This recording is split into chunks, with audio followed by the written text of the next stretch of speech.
Yang terakhir malah bukan hanya saat membuat presiden, saya minta maaf kalau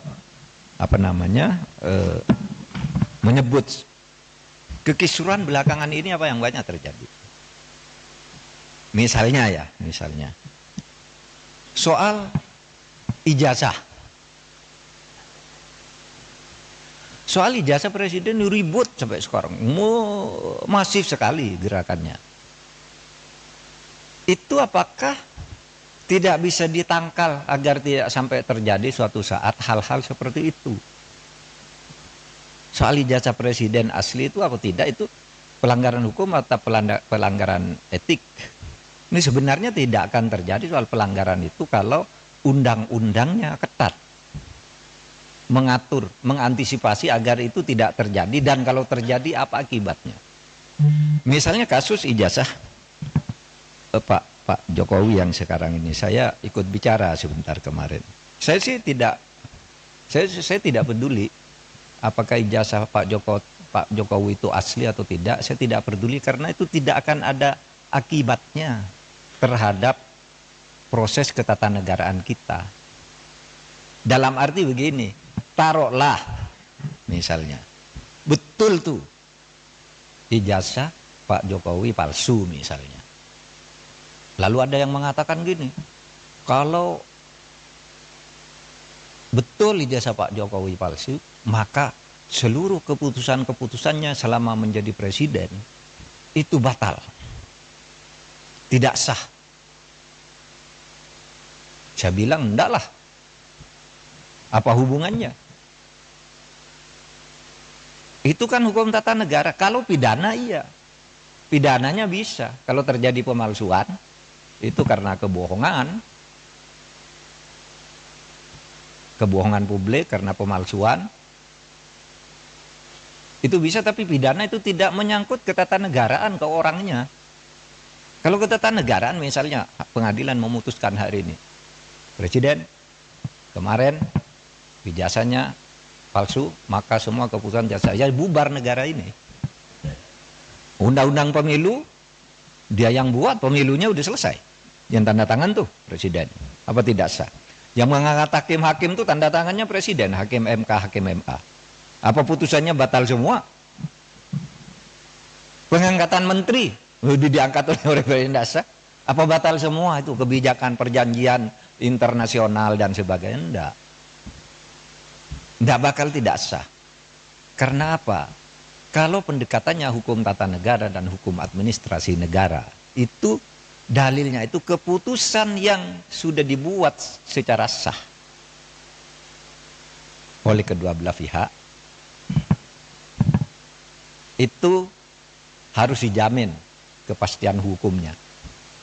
Wah, itu berlaku. Kalau salah ya sudah, misalnya kita kontrak dengan Cina, bikin jalan tol gitu, bikin kereta api gitu.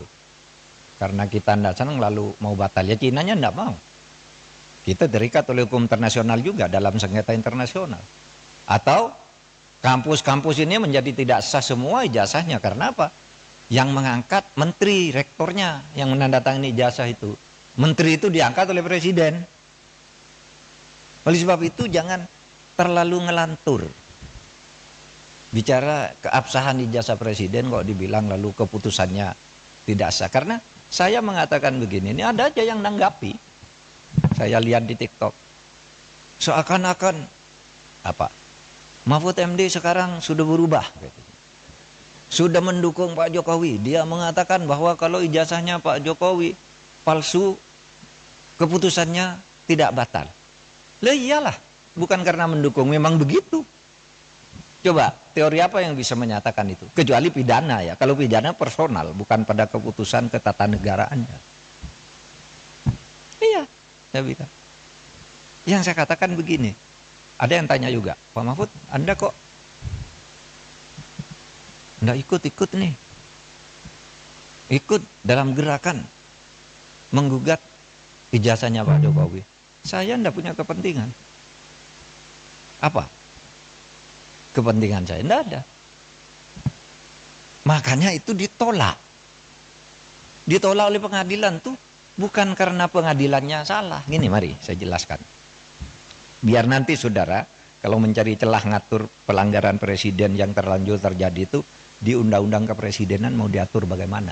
Saya dengar paper yang masuk sudah banyak, coba nanti dipilih butir. Ya begini, yang gugat ijazahnya Jokowi ini pertama masuk ke gugatan peradilan perdata. Sudahlah, keabsahan ijazah kok digugat ke pengadilan perdata, pengadilan bilang bukan wewenang saya. Jadi benar pengadilan itu bilang, NO, saya tidak dapat nerima ini karena bukan wewenang. Tugas pengadilan itu bukan mencabut ijazah. Terus apa dong? Lagi pula, kalau perdata itu ya seperti teorinya, perdata itu yang menimbulkan hak dan kewajiban. Orang bisa melakukan gugatan perdata kalau ada perjanjian kontraktual, kontrak di antara kedua pihak di mana yang satu tidak memenuhi syarat. Kapan Pak Jokowi melakukan kontrak dengan orang yang menggugat itu? Mewakili siapa dia? Iya kan? Pengadilan begitu. Saya tidak membela Pak Jokowi, tidak juga membela pengadilan. Benar dia, justru kalau dia memutus salah. Pengadilan negeri itu. Terus kemana dong? Tidak ada kok. Pihak yang dirugikan siapa? Secara perdata. Siapa yang perdata itu kan pribadi dan badan hukum privat. Oh kalau gitu pindah ke PT UN. PT UN juga menyatakan tidak bisa nerima. Kenapa? Kalau saya dinyatakan mencabut ijazah tidak sah. Seharusnya Anda minta, kalau mencabut ijazah itu minta ke UGM. Karena UGM yang menerbitkan, masa PT UN? Dan lagi pula apa rugimu secara ketatanegaraan, ketatausahaan negaraan? Pencabutan itu minta ke UGM, kamu UGM yang mengeluarkan. Kok saya disuruh menyatakan tidak sah? Kalau Kalimantan suruh nyatakan tidak sah, pasti NO dong.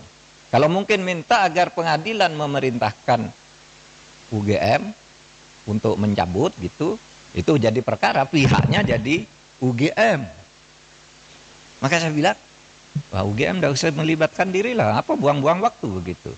Dan orang tidak berwenang juga. Lembaga hukum perdata privat, kelompok orang datang ke UGM memaksa saya meminta lihat ijazahnya Pak Jokowi, tidak bisa. Kalau begitu setiap orang bisa datang ke sana minta melihat ijazahnya Pak Mahfud itu apa. Gitu. Misalnya, saudara nulis nih kayak ini. Profesor Dr. Muhammad Mahfud MD SHSU, benar. Tapi sekarang yang beredar, Profesor Dr. Muhammad Mahfud MD SHSU MIP. Yang di kepres yang terakhir itu ada MIP-nya. Saya tidak pernah mengusulkan nama MIP itu. Tapi saya tahu, kira-kira orang yang membuat kepres ini tahu bahwa saya punya gelar MIP dari UGM.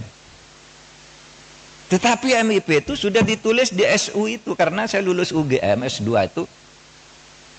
Waktu itu lulus, tahun 87 itu gelar S2 UGM namanya SU, Sarjana Utama. Sesudah itu ganti MA, Magister Artium.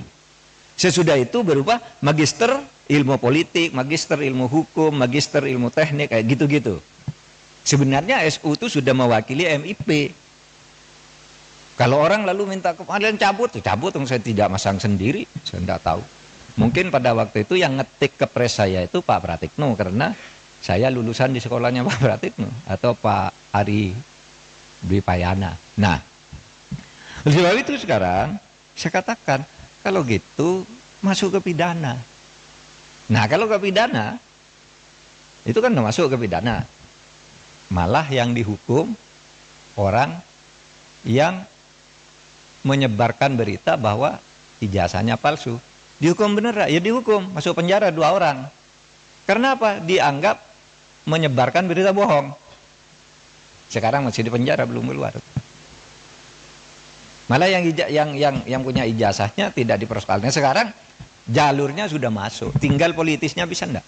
Karena yang dilaporkan sekarang ya, yang dilaporkan sekarang itu adalah pemilik ijazah dan sudah dilaporkan ke Bareskrim. Nah kalau itu arahnya udah tepat, tinggal hukumnya nanti dinilai benar apa tidak. Itu palsu. Nah, kalau gitu UGM boleh hadir, dipanggil pengadilan. Kalau cuma didatangi orang, saya minta ijazahnya, saya minta skripsinya untuk apa? Kalau saya enggak boleh. Sudah benar tuh UGM. Gitu. Nah,